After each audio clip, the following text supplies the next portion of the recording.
So you're constantly trying to find meaning in what you're doing, which I think is really difficult and was the biggest challenge, more so than any other pro team that I had been on before. Sure. In the attacking half, chugging forward, slows down as he approaches the final third. Onto his right foot, flips it up. Rosenberry's there, back across! Back at it! Oh, they've done it! They've done it! They've done it! Welcome to the Soccer Chaplains United podcast from the Touchline. And now, here's your host, Rev Brad.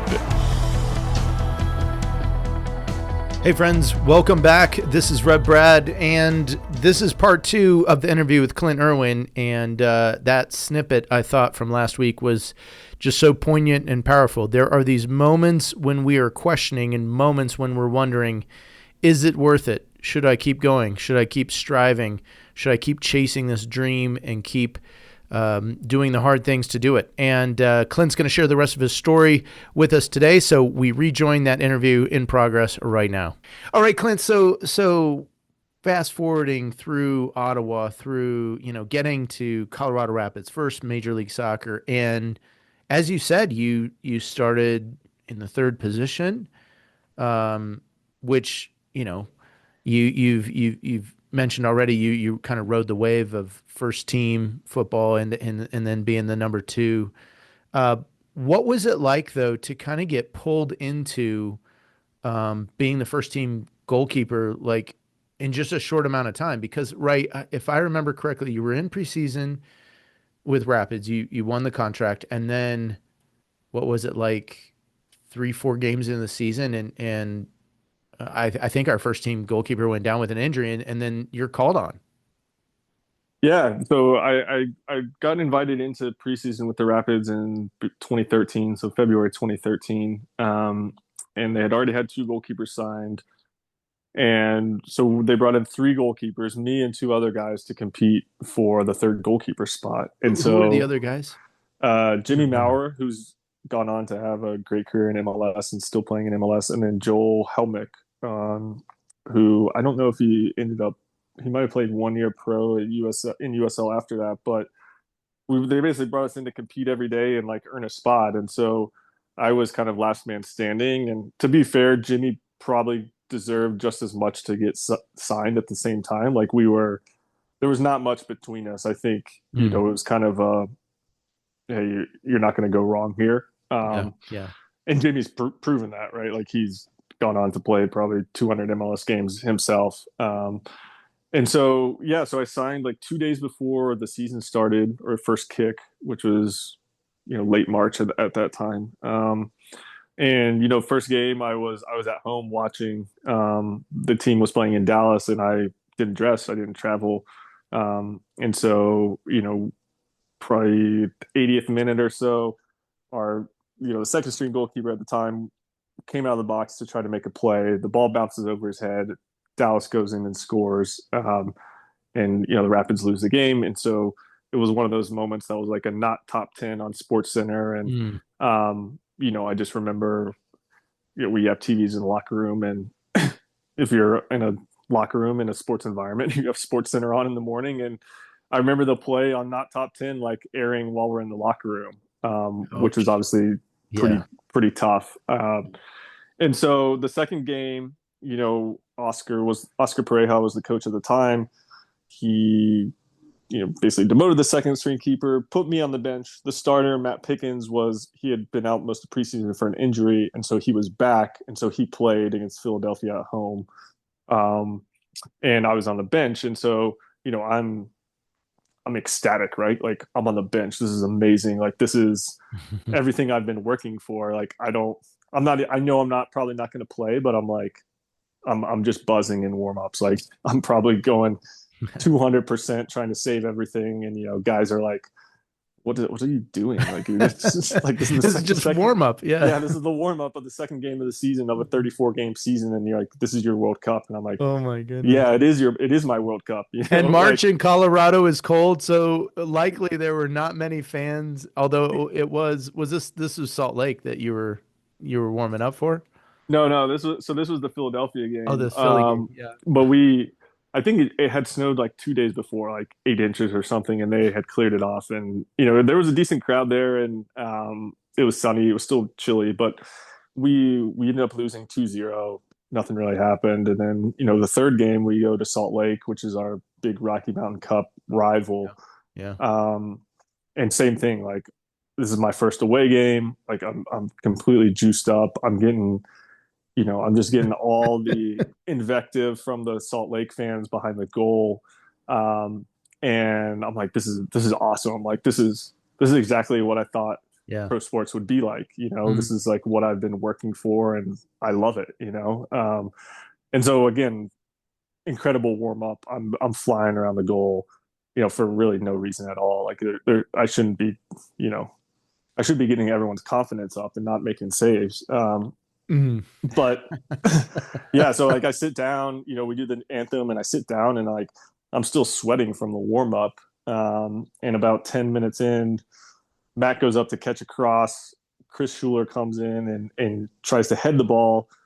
Right at the moment Matt's catching it, and he heads Matt's forearm and breaks both bones in his forearm. Mm. And so, when he was down, like Matt's a big, strong, burly, tough guy. So if he's down and like not Yeah. moving a lot, You know. something's up. And so I immediately started warming up, and they're like, "Yeah, like you're going in." I'm like, "All right, let's do it." Mm. And I wasn't nervous at all. I was like excited. I was like, "This is opportunity I've been waiting for. I feel prepared. I feel ready, and let's go in and play well." And so I did. I played well. We ended up tying 1-1. I made a few good saves. And then from there, I played every minute the rest of the season. And that was kind of the jumping off point for my career. Wow. Wow.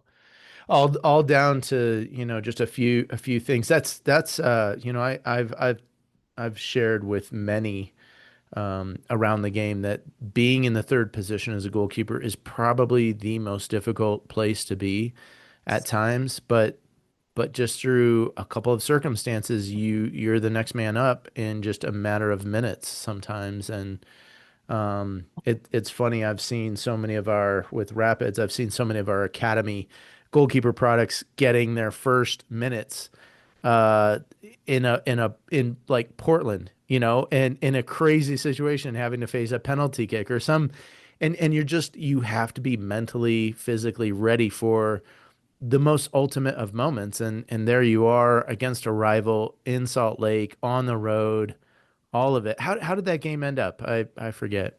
We tied 1-1. 1-1. Yeah. Okay. So and at the time, I mean, this was 2013. Mm-hmm. And I don't think Salt Lake didn't win. They didn't win in 2012, but they were in that run where like they were one of the top three teams in MLS Yeah. year to year. So Yep. Kyle Beckerman, Saborio, Morales. Those were good years for them because Yeah, they're very good.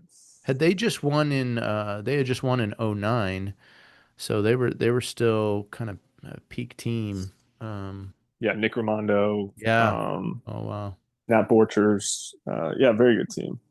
Let me ask this. Let me ask this because I don't know that I've ever observed it. I've seen field players exchanging a jersey. Goalkeepers, do they exchange jersey, gloves? Yeah, is that a thing? Because I don't know if I've ever really observed that. Yeah, I've seen it done before. I never did it really. I don't know why. I just felt like I did it more so with my friends that were goalkeepers. Mm. And honestly, I can't remember. I might have a Raimondo jersey somewhere. I think, when he was getting closer to retirement, or maybe that last year, I was like, oh, this would be, a good one to have. Like, there's a few that I may have, but overall, I don't see it as much for some reason. I don't know. I don't know why. Who would you say is the best goalkeeper you've faced off against, like on the other side of the pitch, and there they were? I mean, yeah, I think you got to say Tim Howard. Um, and I played with him, and I think we played against each other one year. I mean, he's got to be one of the top ones, Mm. just Mhm. for everything that he's done in his career. I felt like Ramondo was always there, and I felt like I don't know how many penalties he saved against teams that I was playing. I swear, there's if anyone's tracking stats out there, I've got to say that I feel like I'm the goalkeeper whose teams had their penalties saved the most throughout my career. Like, That's not the stat we want. I know, but I feel like there's like 10 or 11 wins out there for me just based off of guys getting their penalties saved in different games. And it's one of those things like I have no control over that. But I always Now, felt like now wait, now wait a sec, Clint. Let's not say you have no control. Um, did you have a pattern, or with those teams, was there a pattern? Because I've noticed this is that on PKs, and it happens much more frequently now than PKs used to happen. But I usually watch and see, does a player go over and fist bump the goalkeeper after, getting his pen or not getting his pen? Does the goalkeeper hand the ball to his teammate? Like, was there any, did you have a set process that you always did with your teams? I think I would try to hand him the ball myself, but I'm just talking even in like regular play, so not even a penalty shootout, just Yeah. just games where my teams earned penalties. I feel like our conversion rate was way below Hmm. what it should have been. Maybe that's Yeah. just the goalkeeper talking, and maybe I'm just I'm the guy like, well, you should make your penalties, right? Like you know everyone else Well, makes their penalties, right? Maybe I'm you just have selective memory there. no, I think you have a right. Right. Let's talk about 2016 MLS Cup final, because you had made some saves, but teammates had some misses of PKs. Right now, I don't want to like have you like putting blame, or we're not putting blame on anyone, but go back to that night. What do you remember? That game against Seattle. Yeah, it's one of the games where I think I don't think they had a shot on goal per se, but throughout the course of the game, we were pretty dominant. Everything that I had to handle, distribution, through balls, that stuff, I was really clean at, and so I had felt like I played as well as I could. Like, as goalkeeper, you don't really have a lot of control over how many shots are taken. You can put guys in different spots and communicate, and so I felt like I did all of that really well, and then we got to the penalty shootout. I saved a penalty, and which like as a goalkeeper going in, you try to tell you guys like just make your penalties. I just got to come up with one save and like we'll win, right? So, Mhm. you're kind of targeting like 1 to 2 saves to give your team a chance, and so, you I saved one. I went the right direction on a couple. And to be fair, Seattle hit some really good penalties that game that I don't know how many guys are saving. And yeah, we missed. Um, I think Stephen Fry, he had one save, I want to say, and we missed another one. And so you're like looking at that moment, you're like, well, I kind of performed the same as my opponent, and we Mhm. lost, right? And Mhm.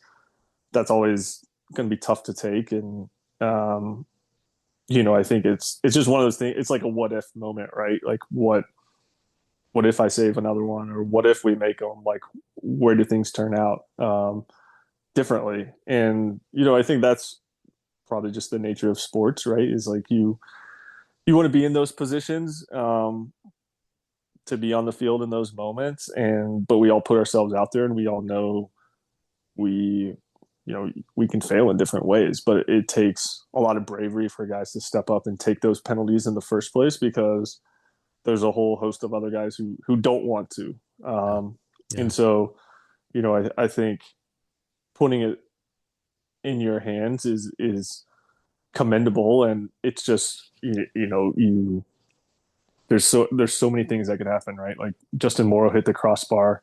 If that shot is 6 inches lower, Mm. it goes in off the crossbar and in, right? Like Yeah. it's these margins are so thin, and sometimes not. It can just turn out so differently in different ways, and I think, um, yeah, it'll always just kind of be like a what if things were differently, but it's not something I dwell on too much.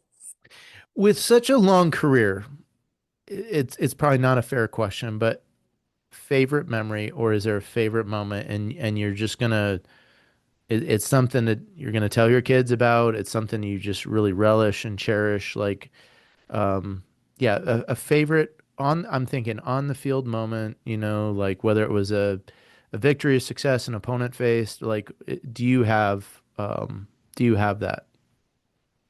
Yeah, I think certainly my debut coming on, and playing well, like I think it's something that is storybook in a lot of ways. Like when you tell the story, it's got this, long journey and almost quest for this outcome, and to kind of have it realized in a very, um, I guess, dramatic way.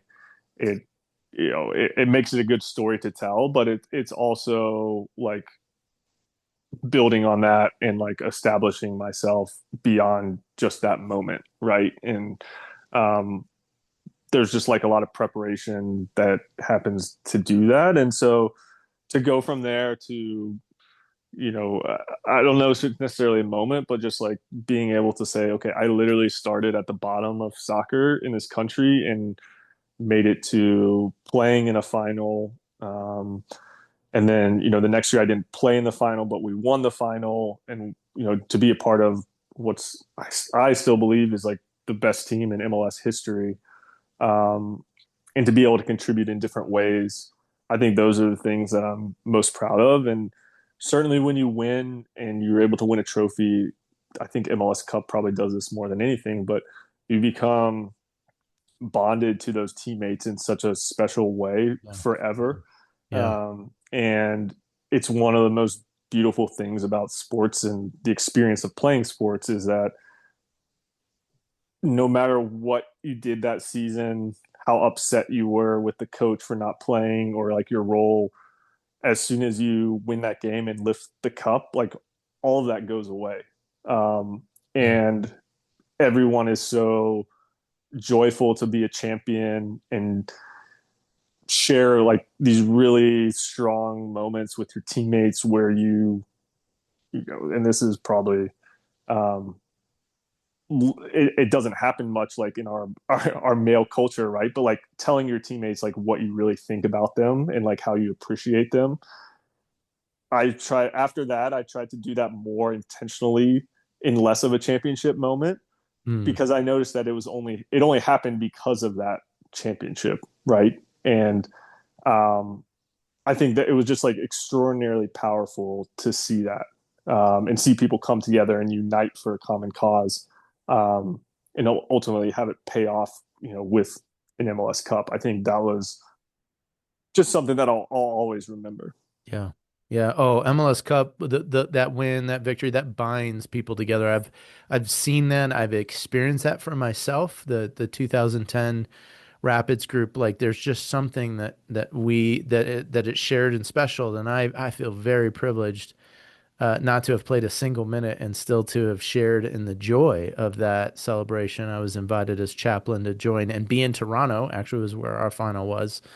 So how special was that? I think after that they changed to moving the final to where the team one of the teams was playing at least. But I'm curious. Here's a curious question for you. So I share with people sometimes that um, the glimmer of the cup lasts 45 minutes, and that was conditional because Rapids winning against Dallas in Toronto. The next day was the expansion draft for the Mm-hmm. following season. And literally, I remember I looked at my watch and it was 45 minutes after the whistle, after the celebration, and guys were still in the locker room spraying each other with champagne and such. But it was 45 minutes and the coaches were in, closed the door. We got to put the list together of who we're not protecting. And I thought, oh wow, we're at business just 45 minutes later. What's your experience of that though? Like how long does the cup glory and glimmer kind of last in your own experience? Yeah, mine's probably not that much different. I remember we had won. Well, I guess I'll go back to the year before where I played. It was a similar situation. I'm trying to think. I think it was Atlanta was coming into the league at that time. I can't remember what year team it was, but there was Yeah. another expansion draft, and I remember, I got a text from Tim Bezbachenko like, "Hey, can you meet for coffee?" And I was like, "Okay." Like, I'd been traded before, so I know what that text means. Like, Yeah. it's never "Hey, we want to offer you a new contract, and here's what it is," right? Like, it's Yeah. it's Yeah. it's something that you maybe not want to hear. But um, we met for coffee probably 48 hours after the final. And I really totally respect him for doing this, but because he didn't have to, but he said, "Hey, look, we're not going to protect you for the expansion draft. We don't think that you're going to get taken, but if you do, we're going to do everything we can to bring you back." And so, Mm. Mm. I wanted to let you know, it's not, as you know, like we have a limited amount of people that we can protect. And so it's not necessarily a reflection on how we value you or your contributions or, et cetera, et cetera. And so I was like, "Hey, like, I really appreciate you telling me this. Like, it means a lot to communicate that. We'll see how it goes." And, yeah, I trust you guys, right? Like, you've told me that this is what you will do. And like, okay, like, let's see what happens. So I think that was 48 hours. And so I went to, we have our Players Association meetings right after MLS Cup. And I was there, and typically the expansion draft would be happening while these meetings were going. And so, I'm like watching my phone to see who's getting taken. And of course, Atlanta takes me. Um, and so, We I don't step think out. this will happen, but it Yeah, does. yeah, of Yeah. course. Right. And so I step out of the room, I answer a call from, uh, Carlos Bocanegra, who is the technical director at Atlanta. He's like, "Hey, Clint, like, we've taken you in the draft. Like, excited to have you here. Like, we'll, we're not sure what's going to happen." I'm like, "Okay, great." And then like my agent is calling me. He's like, "Toronto's going to trade back for you. Just hang tight for a second." And so then, 2 minutes later, I get a call from Bez, and he's like, "Hey, Clint, like, you got taken. We're trading back for you. Like, see you in Toronto for preseason, basically." So, to your point, like, I'm not thinking about MLS Cup at that point, right? I'm just like, okay, well, like, I was an Atlanta United player for about 5 minutes, and now I'm back to Toronto, and like, what is going on? Yeah. Ultimately, nothing has actually changed, but MLS is going to MLS, right? Yeah. So, Yeah. but yeah, I think it's so fleeting, and things move on so quickly, that it is tough to sort of take it in and realize, the scale of those accomplishments, or even to like bask in the glow of them at all, because they're just, the next season is right around the corner, and the preparation begins immediately. Thanks, Clint. Well, we're going to pause right there, and we'll be back right after this. Hi, I'm Rev Brad Kenney. I wrote the Soccer Psalms to help people reconnect with God's Word by seeing how the beautiful game reflects the truths of Scripture. Inside the book, you'll find 31 Psalms, one for each day of the month. They're short reflections that link soccer's moments of joy, struggle, and teamwork with the timeless story of God's love. And whether you call it soccer or football, this book is for you. It's available worldwide on Amazon as the Soccer Psalms, the Football Psalms in British English, and even Los Salmos del Fútbol in Spanish. So before the next kickoff, take a moment to discover how the game we love can point us back to God's Word and the one who gave us both. All right. Wow. Clint, welcome back, everyone. What an amazing story. I think that for a lot of the podcast listeners, they just don't realize what it is. Like, and I've shared this with donors, supporters. I've shared this with people that don't understand professional soccer here in North America, that it's not all glory and riches, like really humble beginnings. And I think the game is evolving today in terms of pay, benefits, at least at certain levels. But here you've gone from $50 a month really with Charlotte, or $500 a month. It's not much. And there you are, like working on, and I mean, kudos to you, Clint, just for like, what was it, like 2, 3 years that you had left college and you had this sort of taste to dedicate yourself, and even in that moment with nothing on the horizon, to go, I'm going to go all in on it. I think you said maniacal was your word. I was maniacal about my preparation, and I think some of that is, I wonder if some of that is lost on this generation we have now. But man, well done, and what an exciting story. I know we've only touched parts of it, but hey, 14 seasons, folks, 13, 12. How many is it, Clint, of MLS? 12? 12 in MLS. Yeah. 12 in MLS. I mean, a lot of history, a lot of stories, a lot of things to go through. So thanks for condensing that. Because our time is short, what I want to do is I want to get in this little game with crosses with Rev, and then I think I'd love to have you back on the podcast and sharing your own story about what it looked like to kind of go through a retirement moment, transition moment, and kind of that understanding. So I think we'll have to save that for another time. But I want to get into this crosses with Rev game with you, and I don't know. Did I prep you at all with what this game is and what it is, what it does? I think it's just kind of like quick hitter questions, or Yeah, I don't know. I'm yeah. ready for So whatever. so there's good. I'm glad you're ready. So I call it crosses with Rev. It's essentially someone serving the ball in, and they're just peppering shots on goal. And so your job is to field them, save them, like take care of them in any way. Now, there's two types of questions. There's a either or, and there may be like a third choice. So I might say like McDonald's, Burger King, or Wendy's, right? You get to pick. Yeah. You can say something like neither, either. That qualifies. Now, if I've asked too controversial of a question, and you've said like, I'm asking between making a choice between, your kids or something. Not that I would do that, but you can say pass. Like, yeah, I'm not going to answer that, Rev. That's fine. You get 1 minute. The timer will start after I've finished the first question, and I'm trying to ask the questions as quick as I can, so it's just gut reaction, gut reaction. All right? Sounds good. You all set? You ready? I'm ready. All right. Here we go. First question. Left-footed or right-footed? Right-footed. Favorite EPL team? Liverpool. Dribble, pass, or shoot? Shoot. Call or text? Call. Charlotte or Denver? Oh, Denver. MLS Cup 2016 or MLS Cup 2017? 17. Basketball or baseball? Basketball. All Sport or Adidas? All sport. Favorite post-game meal? Pizza. Eagles or Capital City? Eagles. Messi or Ronaldo? Messi. Steph Curry or Michael Jordan?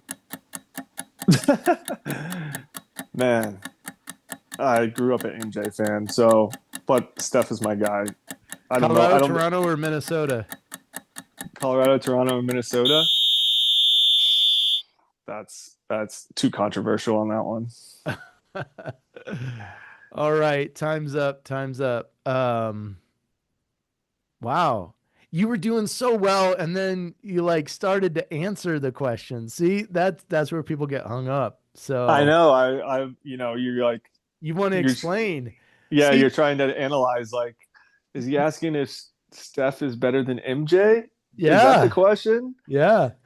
Oh man, I should have prepped you a little bit better, because this, like, I do a little bit of processing after we've asked the questions. But you know what? It's okay, because we only got through really to 13 questions, and I had about 21 just to kind of give you a chance at it. So we'll do this again. We'll do this. You'll get another shot at this, but you come away with, looks like 16 points, which Man, I'm sorry to say, Clint, that puts you at the bottom of the players that have played. Dylan Powers. Oh, Dylan Powers had 18. Jared Watts had 19. Wells Thompson 22. So you're kind of sitting at the bottom of of the yeah. the player pool right now. High processing speeds on those guys. I might be too contemplative for a game I like this. I think so. I think so. But yeah, so a question about the gloves. I could only find pictures of you with Sport, but did you ever wear a different set of gloves? Yeah, so I wore Yule Sport for I don't know how many years, maybe 6 or 7 years, and then I switched to Cells, which is Cells. a Yeah.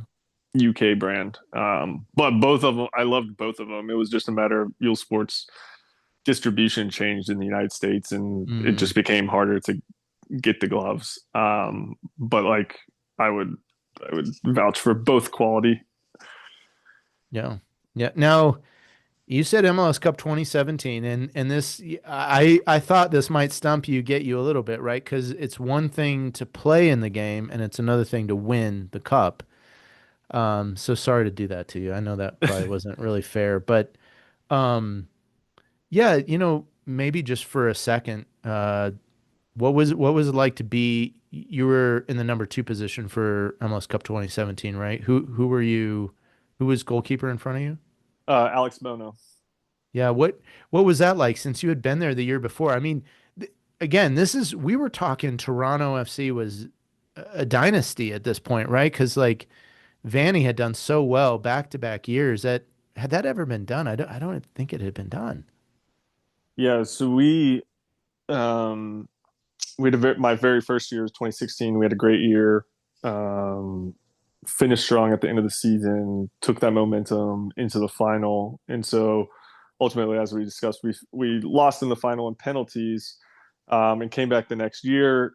You know, I had started at the beginning of the year, and I picked up an injury where I was out probably about 2 months at the time. And during that time, the team went on a 8 game winning run, Hmm. and so it was one of those things where the coaches they're just not going to change anything, Right. which is fine, right? Like that's just how things go. And so yeah, my role changed, and I think it's one of those things where you draw on your past experiences and you realize, okay, my role has changed.